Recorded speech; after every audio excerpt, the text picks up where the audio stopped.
Yeah. I'm just trying to understand, the US has been very clear that the policy of against a major ground offensive. Are these current airstrikes and the air offensive that's happening, does that not constitute a major offensive via air? So what we've been, I think, two separate things.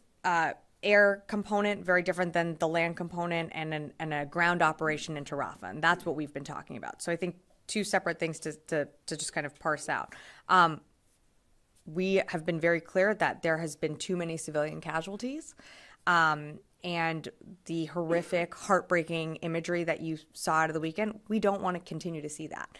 And that was even before the events of this weekend. We've said that, we continue to reiterate that.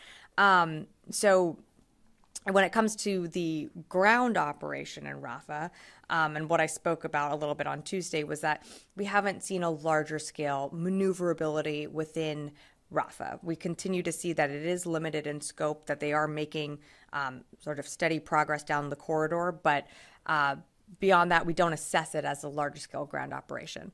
But go ahead. I was going to say, forgive me, but what about the air offensive? Is that not a major offensive, despite that it's not via ground? Is that so there are ways to do targeted strikes, of course, from the air.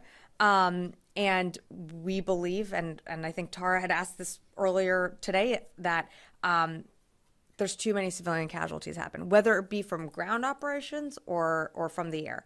And so we certainly continue to have those conversations with the Israelis.